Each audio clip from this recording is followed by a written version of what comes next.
There is a Beauty in Black Part 1 recap on this channel, but I'll tell you some main bullet points about Part 1 as lubrication to slide right into Part 2.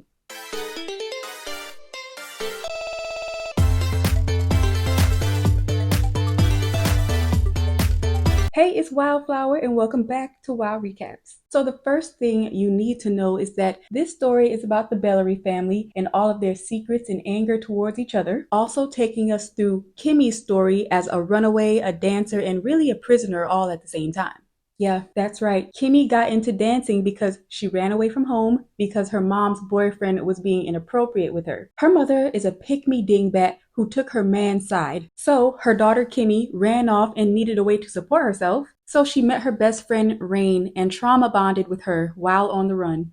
Rain and Kimmy met Angel, who helped get them in the nightmare of dealing with Jules and the house mom, Body. Now, I've been talking a lot about Kimmy so far. Don't forget that this is about the Bellarys too. Jules is an employee of the Bellary family and they call him to clean up their illegal messes. Jules works for the police and has a lot of power and knows a lot of people, but his power seems to be limited with the Bellary family, but in full force with Kimmy and the rest of the dancers. I mean, he is their pimp and all of them owe Jules money because he helps them out of their effed up situations for them to unknowingly be put into another probably more fucked up situation, trapped in it actually. Now, the Bellary family, they know Jules has a lot going on, but they don't know that Jules has a whole group of sex workers that he owns and threatens on a daily basis. Body, the house mom of the club, is also on Kimmy and Rain's ass. She encourages them to get plastic surgery, and Rain actually does it because she's the more bird-brained of the two. At some point, you gotta face the fact that we hoes, and that's all we gonna be. This is exactly how she ended up in the hospital. So Rain is missing in action for a lot of the crazy events that happened between Kimmy, the Bellarys, Jules, and Angel. They even believed Rain to be dead at one point, but she was actually moved to another better hospital by Mr. Horace Bellary himself. I'll explain why the Bellary family is helping out one of Jules' dancing friends that they don't know he owns in a second. Now, let's hop on to what's going on with the Bellary family because you need to understand both sides because eventually they intertwine, especially when we get to part 2 of the first season. So the Bellary family consists of Horace, Norman, and his wife Ina, Roy and Charles, and their mom Olivia. Roy is married to Mallory, but yes, she is very much a part of the family and the family business. Plus, their employees, Calvin and Gina, are in the picture, adding to the drama. Now, before we go on, you have to know that Mallory is a major bitch. She's so rude to her assistant. She talks crazy to her husband, who deserves it many times, but worst of all, she killed her Aunt Ina. Her and her husband Roy are keeping it from everyone, and this is the only loyalty that they show each other the whole time. Other times, Roy is getting it on with Kimmy, who Jules provides for him behind Mallory's back. Roy had also had sexual dealings with his female assistant, and Mallory is corkscrewing Calvin, the male assistant, who turns out to be, how you say, a freak. By the way, those two assistants, they've been together too. Yeah, exactly. But that's not as important. What is important is that the Bellarys own a hair care line called Beauty in Black, and it has garnered them much fame and fortune. The problem is that people are claiming that the products have caused cancer. This claim resulted in a lawsuit that has the Bellarys hating each other even more than usual. Roy hates Mallory for being a bitch. Mallory hates Roy for being stupid and lacks respect for him altogether. Norman hates his brother Horace for taking more credit for the business and other business-related things. Horace hates Norman for making a cancer-causing formula. Horace also hates his ex-wife Olivia. Not really sure why, but he hates his sons Charles and Roy as well. Now, he hates Charles because he's gay. He hates Roy because he just thinks he's a piece of shit. Him and Olivia both can't stand that their sons are lazy pieces of shit. Let them tell it. Oh, Roy and Charles, they have some sort of animosity too, but it doesn't seem as deep as everyone else's. Norman also can't stand Horace and Olivia because he believes that one of their sons, either Charles or Roy, hit his wife Ina. I'd say the only two people that have a good rapport is Charles and Mallory. They have like a cute sister-in-law, brother-in-law relationship. And I would have to say that Mallory's relationship with all the family is actually better than their relationship with their own blood, which is interesting because she's like the most evil one. Norman is thinking that one of his nephews is the one who injured his wife Ina, but I told you all, remember, Mallory is the one who did that, and let me explain how. Okay, remember I told y'all that Roy and Kimmy were messing around, which is really just Kimmy doing her job and Roy being a weak man because he can't establish dominance with his own wife, so he has secret sex meetings with working women in order to feel power.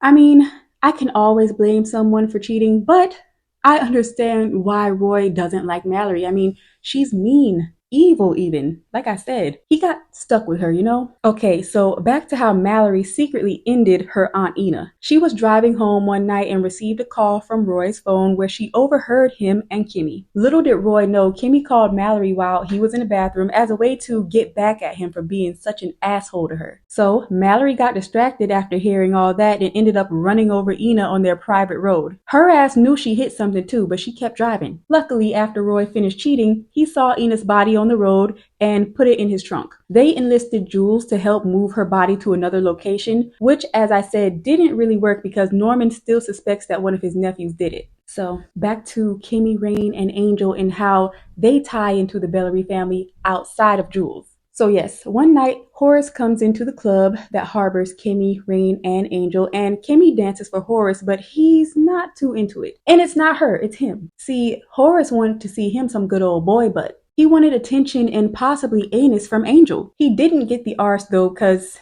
Angel wasn't with that. I mean, maybe it depended on how much money was being thrown, but in this situation, no. So Kimmy facilitates the meeting with Angel and Horace at Horace's mansion, again, because Horace needs to enjoy his true desires in secret. I mean, how could he scold Charles for loving the log when he too tinkers with testicles? Now, these types of meetings happen not every day, but I'd say on a regular basis. These secret sessions at Horace's bring these three together. I mean, a few exciting things happen that test their trust for each other, but they get through it enough to have what happens in part 2 happen. This is also why Horace sent Rain to a better hospital. They thought Rain had died because of her botched surgery, but she ended up calling Kimmy the same night Kimmy and Angel had planned to set Horace up, again, not knowing that he did a favor for them. I told you. A lot has happened with these three. Let this recap be encouragement to go see the rest of the details in between these big events. Another important thing we need to address is the fact that towards the end of part 1, besides Rain being alive, the other big shocker was that Jules and Body abducted Kimmy's little sister Sylvie into the game. This actually happens on the last episode of part 1. This whole time, Kimmy has been lying to her family that she's a nurse. That lie comes crashing down in part 2. Some more things you need to know before moving on is that the end of part 1, we also thought that my favorite character, Charles, was dead. His car got blown up on the Bellary's private road, and we all thought that Charles was a goner. So yeah, that in a very spacious nutshell is Beauty in Black Season 1, Part 1. Let's slide right into Part 2 like I said. But before we do, please let YouTube know if you are enjoying this recap with a like, always appreciated. So, Part 2 felt way shorter than Part 1, but the rest of the important things that needed to happen to shake things up happened. Sylvie and Kimmy are reunited as well as Rain. Body is no longer in the picture. Jules is getting in sticky situations with the Bellarys and some of them are not really trusting him as much. And our girl Kimmy gets married, boo. But to who? Well, just listen because you did not see this coming. Now, we left off part 1 talking about how Sylvie, Kimmy's sister, got abducted by the outlaw collector himself, Jules. He did this because Kimmy was getting too big for her britches, disobeying Jules, so to get her in line, he kidnapped her sister. And I believe her mother had something to do with selling her off too. Correct me if I'm wrong in the comments. I know you will. Like I said, the lie about Kimmy being a nurse has blown up in her face. Her sister ridicules her for lying about what she's been doing and even insulted Kimmy. Being mean, you know? In this moment, I was so mad at Sylvie because she didn't know all the things that Kimmy had to go through and how much Kimmy cared for her. I almost thought Kimmy should have left her ass where she was, but I'm only saying that because Sylvie isn't my sister. Now, I told you, Jules isn't the only antagonist for Kimmy. We have Body reinforcing toxic lifestyles as well. But not for long, because Kimmy ends up ending Body by running her over, her and the other little lady at the door. Jules is connected with the police, so he's in on the investigation. And long story short on that, an on-looking junkie was able to tell Jules what happened between the women at the hotel because, yes, that is where Kimmy and Rain live. At this point, Rain is around, so is Sylvie, and Horace is getting more and more sick as time goes on. He becomes hospitalized and Angel becomes incarcerated. That's right, man. Kimmy stole a car, to get away from Jules's helper. Okay, they were literally on the way to Jules when Kimmy grabbed the wheel from the passenger seat and flipped the car. Someone who was passing by in another car saw what happened and stopped to help. Kimmy got from under the car and ran into her car and drove off. Poor lady, she was really just trying to help. So the police is alerted because the car is stolen, number one, and the lady's deceased father was in the back. The thing about it is, when Kimmy stole the car, we didn't really find out the man was in the back until she picked up Sylvie from the club, and Sylvie was all high off drugs and she thought that she was seeing things when she was like, there's a man looking at me in the back. It was kind of a funny scene. So after Angel sees that the lady with the car and the dad is on the news. So yeah, the lady was apparently like on the way to the hospital to take her dad somewhere, but I guess in between the time that Kimmy had stole her car and they had seen that he was back there, he was gone. So after Angel sees that the lady with the car and the dad is on the news, Angel goes back to cover their tracks, and that's the moment that he gets caught up with the cops. Don't move. Whoa, I said don't move. This is my car. They catch him in the parking garage trying to get in the car to get rid of the evidence, aka the body. Kimmy has really become a gangster this season, murdering, pushing Roy over the balcony, stealing cars. She's already a prostitute. I mean, what's left? Horace is letting his family know little by little that things are changing. Well, actually, the family lawyer told them what's actually going on as much as he knew. He alerted them as much as he knew of the meetings and everything like that that Horace was having towards the end of his life. This can't happen. I gotta get back in there. So soon after, we see Horace in the hospital on his last leg. He drops the bomb that he's getting married, number one, and to Kimmy, number two. The family and myself are shook. I mean, and it did happen kind of fast. He asked Kimmy, told her why, and bam, they had the officiator there ready and the will adjuster ready to go. I mean, Kimmy went back and forth about it a little. It wasn't an easy decision, but by the time the family got into his room, they were wed. But why would Horace marry Kimmy if he wants Angel and is at the end of his life? You guys, it is because Horace hates his family so much that he doesn't want them to inherit his shares. So he would rather give them off to someone random than them. Kimmy has been dealing with so much BS. She needs this financial miracle. She can make a better life for her and her sister. And if I was Kimmy, my trifling ass mama wouldn't receive anything from me but the operator when she calls. Now, I know that Kimmy will help Rain out as well with her newfound wealth and everything, but y'all, I don't really like Rain like that. I mean, I feel like she would have never tried to get out of that lifestyle if it weren't for Kimmy. Don't forget about her mindset at the beginning. That we hoes. And that's all we gonna be. Angel, I like him. I do think that he's a good friend. I feel so bad about his baby mama burning up his car, kicking him out, him getting bitched and beat up by other men, and then going to freaking jail for something that he really didn't even do in the end. I know they'll give Angel some justice. I honestly don't know who has it harder, him or Kimmy. I mean, to me, the situation with Kimmy and her mom is the worst, but we don't know what Angel went through before his situation with Jules. But we know it had to be some shit to get in a deal with Jules. And the fact that as a straight man, he has to take the role of submitting to other men and dealing with his mean baby mama for a baby he can barely afford is a lot for a guy to go through. I mean, Kimmy has to sleep with people she doesn't want to either, but at least she's not forced outside of her sexual orientation. Attorney Varney loves Charles, but Charles just keeps trying to reject him and push him away. And I honestly think it's because he's afraid of a true commitment with Varney, because deep down, Charles knows he's a fuck up and that he doesn't actually deserve Varney. And this is my favorite character here. But yeah, y'all.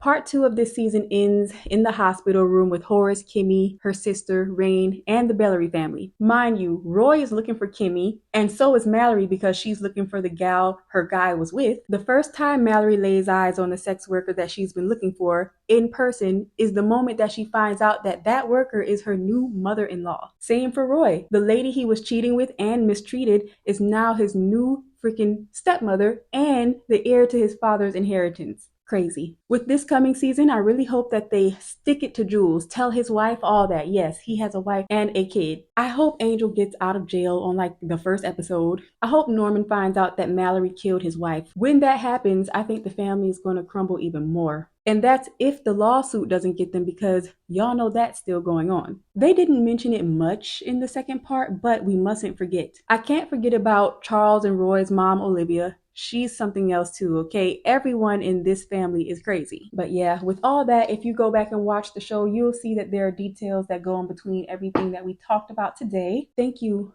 so much for stopping by, and I'll see you next recap.